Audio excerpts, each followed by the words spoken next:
Recently भी पाकिस्तान ने बिल्कुल एक तरह से बैन लगा दिया है कि इंटरनेशनल मीडिया जो है वो सिवाय कराची, लाहौर, इस्लामाबाद के कहीं नहीं जा सकता।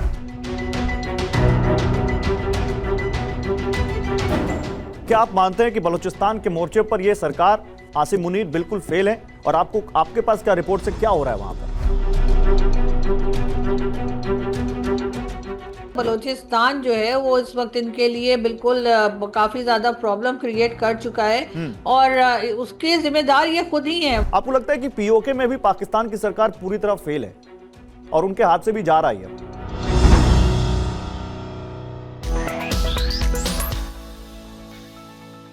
आरजू, एक चीज और आजकल पाकिस्तान के बारे में जो वायरल है और जो कहीं से भी अच्छी नहीं कही जा सकती, वो है बलूचिस्तान पर बॉम्बिंग। आप देखिए, बलूचिस्तान को पाकिस्तान कहता है कि ये तो जी पाकिस्तान का हिस्सा है, और जब आप उसको अपना हिस्सा कहते हैं तो फिर आप अपने ही लोगों पर रात में अंधेरे में जब वो सो रहे हो कायरों की तरह बम बरसा देते हैं, बच्चों पर, औरतों पर, मजलूमों पर। क्या आप इसको कैसे देख रहे हैं और पाकिस्तान में इसको लेकर क्या बात हो रही है?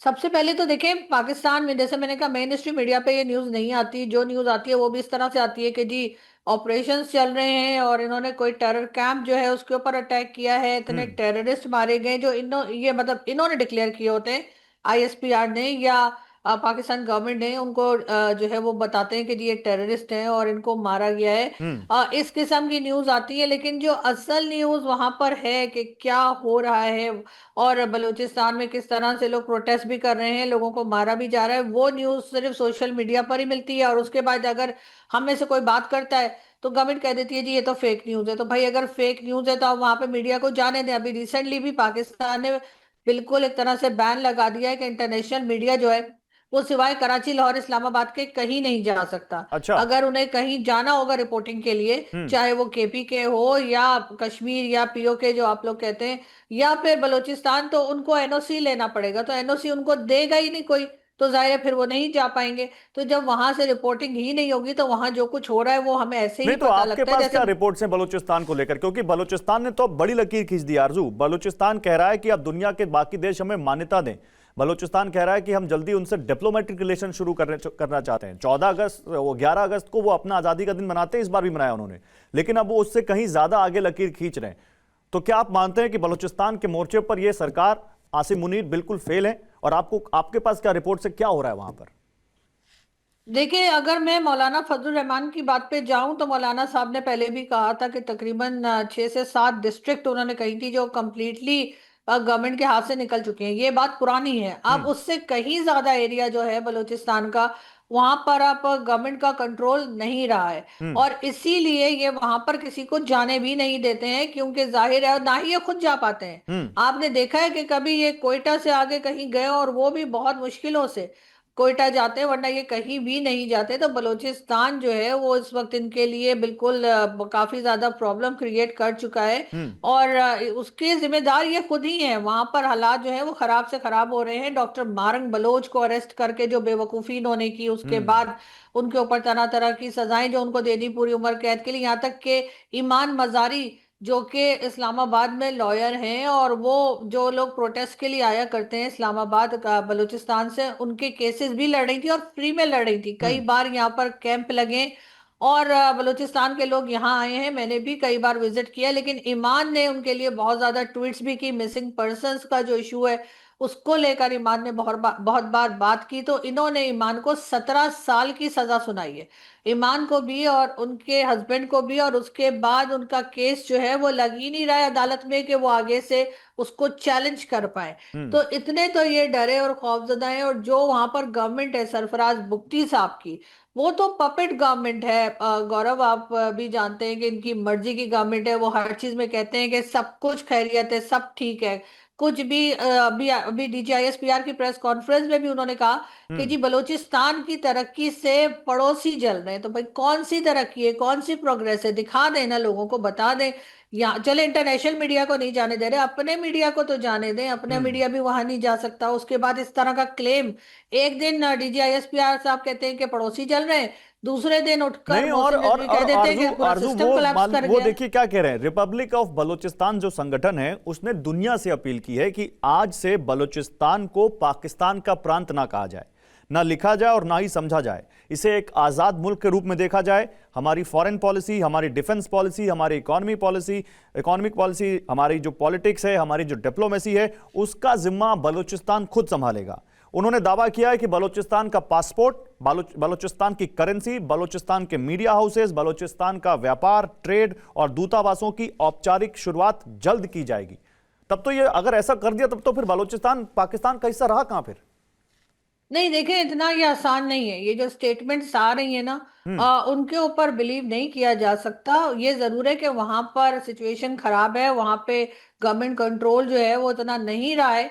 लेकिन फिर भी अगर कोई ये क्लेम कर दे कि उन्होंने करेंसी बना ली है या उन्होंने फ्लैग बना लिया है या वो अलग हो गए, तो आप भी जानते हैं कि ये काम इस तरह से नहीं हुआ हम्म। करते। हम्म। और ना ही ये इतना आसान है। अब यहाँ तक पहुंचाने में, उन लोगों को नाराज करने में, बलूचिस्तान के लोगों को डेफिनेटली पाकिस्तान की हुकूमत या पाकिस्तान की गवर्नमेंट जो है वही रिस्पॉन्सिबल है। जब आप उनकी जमीन से कुछ भी मिलता है वो उठाकर आप पंजाब में ले आएंगे या चाइना को दे देंगे या अमेरिका को ऑफर करेंगे, और वहां के लोगों को कुछ नहीं मिलेगा। उनके लोग उसी तरीके से गरीब रहेंगे। सबसे जो हमारे यहाँ जिनकी हालात खराब है वो बलूचिस्तान के ही लोग हैं। हम्म। तो फिर जाहिर है कि वो रिएक्शन आएगा। और अब तो सोशल मीडिया का जमाना है, तो अब तो और ज्यादा रिएक्शन आता है, वो लोग हम्म। बढ़कर बात करते हैं। हम्म। फिर इनकी एजेंसी के लोग जो हैं वो उठा के ले जाते हैं और फिर कह देते हैं जी वो तो खुद ही इधर उधर चले गए। हम्म। अभी भी डीजीआईएसपीआर की प्रेस कॉन्फ्रेंस जो लास्ट आई थी, उसमें उन्होंने कहा कि जी बस 201 लोगों का, या पता नहीं 211 लोगों की ही कंप्लेन आई है, हम्म। और यहाँ पे हजारों लोग बताए जाते हैं। तो भाई वो तो आपने अपने तौर पे बताया है ना, मगर वहां पे लोग जानते हैं कि कितने ही लोग जो हैं वो कई और सालों से एक गायब और किए जगह जा है, रहे हैं। एक और जगह है, आप जिसका जिक्र अभी आपने किया था आरजू, पीओके। आज से वहां भी बहुत ज्यादा अब लोगों में गुस्सा और बढ़ गया है। अभी जून से जो हो रहा था हमने देखा, जेएसी के साथ इन्होंने क्या किया देखा। वो तो जेएसी तो ये तक क्लेम करते हैं कि 400 से ज्यादा लोग इन्होंने मार दिए, पाकिस्तान की सेना ने और वहां की पुलिस ने।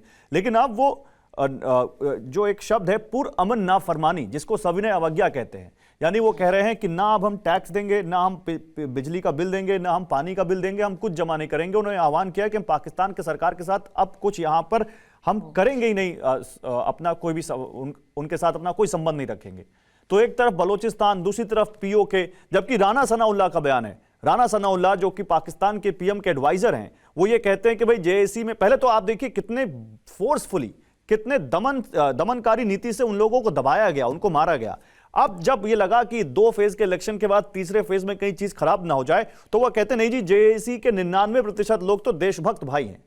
मतलब सॉरी टू से मैं वर्ड यूज कर रहा हूं, लेकिन इतनी तेजी से तो गिरगिट में रंग नहीं बदलता जैसा उन्होंने वहां का रंग बदला, वहां की स्टैब्लिशमेंट ने रंग बदला पीओके के लोगों के लिए। लेकिन अब उसके बावजूद आरजू, जिस तरह से उन्होंने अब कहा है कि बिल्कुल कोई समर्थन नहीं पाकिस्तान की सरकार को, काला दिन बना रहे वो, आपको लगता है कि पीओके में भी पाकिस्तान की सरकार पूरी तरह फेल है और उनके हाथ से भी जा रहा है अब? देखिए, मैं बहुत से लोगों को जानती हूँ जो कि पीओके या आजाद कश्मीर के हैं, मेरे अपने दोस्त हैं। और मैंने पहले उनमें इतना गुस्सा नहीं देखा जो गुस्सा अब देखने को मिलता है। और वो पूरी तरह से जो है वो पाकिस्तान की गवर्नमेंट से नाराज हैं, और डेफिनेटली उनकी बात ना सुनी जा रही है, ना उनके राइट्स दिए जा रहे हैं। तो पाकिस्तान अपने लिए खुद ही प्रॉब्लम्स क्रिएट करता चला जा रहा है। हम्म। यहाँ पर बिलावल भुट्टो और मरियम नवाज तो ये कहते हैं कि जी हम कश्मीर के हैं, दोनों क्लेम कर चुके हैं इलेक्शंस के दौरान कि जी हम कश्मीर के, लेकिन कश्मीर के लोगों को इंडियन एजेंट बताया जाता है। उसी के साथ उनके ऊपर हर तरह की सख्ती की जा रही है। पाकिस्तान अपने लिए खुद ही प्रॉब्लम्स क्रिएट कर रहा है, और अगर ऐसे ही रहा तो हमारे साथ तो 71 भी हो चुका है। जो लोग ये कहते हैं कि जी पाकिस्तान को तोड़ा नहीं जा सकता, पाकिस्तान 27 रमजान को बना था और क्या क्या बातें करते हैं, तो फिर 71 में क्या हुआ था? तो हमने उससे कोई सबक नहीं सीखा है, और इस हम्म। वक्त भी जोर जबरदस्ती के साथ उन लोगों को जो है उनकी मर्जी के खिलाफ उनसे उनके साथ काम करवाया जा रहा है, या उनकी मर्जी के खिलाफ उनके हर तरह के जो पार्लियामेंट है या कुछ है उसको बनाने की कोशिश की जा रही है, लेकिन मेरा ख्याल है पाकिस्तान को ये बहुत भारी पड़ेगा। और हम्म। अब वो लोग सुनने को तैयार नहीं, जिस तरीके से स्ट्रेट फायर किए गए, लोगों की जानें गई, उसके ऊपर लोग बहुत सख्त नाराज हैं और डेफिनेटली उनका नाराज होना बनता भी है। यहाँ पर इस्लामाबाद से क्योंकि वो नजदीक है और 1.5 घंटे का मुश्किल से रास्ता है, तो इन्होंने यहाँ पर भी कंटेनर्स ही कंटेनर्स लगा दिए कि ऐसा ना हो कि प्रोटेस्ट करने हम्म। वाले इस्लामाबाद तक पहुंच जाए। हम्म। तो इन्होंने हर तरफ से इस्लामाबाद को एक तरह से लॉकडाउन कर रखा है। कुछ इमरान खान के लोगों से भी डरे हुए हैं, कुछ कश्मीर के लोगों से भी डरे हुए हैं, लेकिन अपनी पॉलिसीज ठीक करने को नहीं, कुछ तैयार नहीं है। इमरान खान के लोगों से डरे हुए हैं, कुछ पीओके के लोगों से डरे हुए हैं, कुछ बलोचों से डरे हुए हैं। तो फिर डर से ही चल रहा है पाकिस्तान। पाकिस्तान की सरकार डरी हुई देखिए, है बस। देखिए अगर ये बड़ा पीस टॉक करवाते हैं जगह जगह जाके, जी हमने ईरान और अमेरिका की करवा दी और हम्म। हमने जंग रोक दी, तो अपने लोगों से बात क्यों नहीं कर रहे? अपने लोगों के ऊपर फायरिंग हो रही है, बलूचिस्तान में लोगों को मारा जा रहा है, कश्मीर में लोगों को मार रहे हैं, केपीके में लोगों की जानें ले रहे हैं, यानी अपने लोगों के साथ बात करने को तैयार नहीं है। और हमारे जो मिनिस्टर्स हैं, चाहे वो डिफेंस मिनिस्टर हो चाहे वो मोहसिन रिजवी हो, सब कहते हैं नहीं हम बात नहीं करेंगे, हम इनके साथ कोई डायलॉग नहीं करेंगे। क्यों नहीं करेंगे?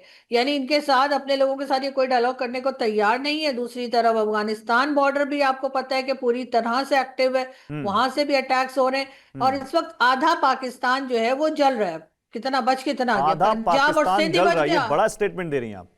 देखे ना आप, अब बचा क्या? सिर्फ हम्म। पंजाब बच गया है। बाकी तो आपका बलूचिस्तान भी चल रहा है, केपीके में भी लड़ाई चल रही है, कश्मीर में भी प्रॉब्लम है और थोड़ा बहुत सिंध में भी इश्यूज चल रहे हैं। हम्म। तो फिर रह क्या गया? सिर्फ पंजाब रह गया, जो ये बार बार कहते हैं कि हमने 40,000 ऑपरेशंस किए टेररिज्म को रोकने के लिए, हम्म। और 40,000 ऑपरेशन सिर्फ इस साल में। तो आप समझें कि 100 से ऊपर पर डे ये कर रहे हैं और तब भी ये नाकाम है, तो फिर बोलने के लिए नहीं नहीं, नाकाम है, आपको मैं फिर एक डेटा जाके देता हूं, मेरे डायलॉग पास कर एक ले। डेटा है आरजू। आपने टेररिज्म की बात की, मेरे पास एक डेटा है और वो डेटा टेररिज्म को लेकर ही है। देखिए, हमारे पास एक डेटा है, वो इस्लामाबाद थिंक टैंक का ही है, मतलब हमारा नहीं है, इस्लामाबाद का ही है। Pakistan institute for conflict and security studies यानी PICSS की एक रिपोर्ट कहती है कि जुलाई का महीना 2026 का सबसे घातक महीना साबित हुआ है टेररिज्म के हिसाब से पाकिस्तान के लिए। वो ये कहते हैं कि इस दौरान एक महीने में ही पाकिस्तान भर में कम से कम 606 लोग मारे गए हैं और 232 घायल हुए हैं। और जुलाई में पाकिस्तान सिक्योरिटी फोर्सेस के कम से कम 112 जवान मारे गए हैं। और यह जनवरी 2023 के बाद से एक महीने में हुई मौतों की सबसे बड़ी संख्या है और पिछले एक दशक में यानी एक डिकेड से ज्यादा समय में दर्ज की गई दूसरी सबसे बड़ी संख्या है। तो पाकिस्तान ने जिस सांप को पाला, पाकिस्तान ने जिस टेररिज्म को वहां पर नर्चर किया, जिसकी नर्सरी बनाई, आज पाकिस्तान को साफ पता लग रहा है कि पाकिस्तान ने अपने बैकयार्ड में जो वहां पर स्नेक्स पाले हैं, आज वो उसी को डस रहे हैं और वो दिख रहा है वहां पे। देखिए, कई बार इन्होंने जो ऑपरेशंस की बात की है कि जी हम ऑपरेशंस कर रहे हैं, उसी के लिए बजट बढ़ाया जाता है हर बार डिफेंस का, तो कई लोगों का ये भी कहना है, स्पेशली केपीके के लोगों का, हम्म। कि जी आप इस बार जो ऑपरेशन है वो पंजाब से शुरू करें।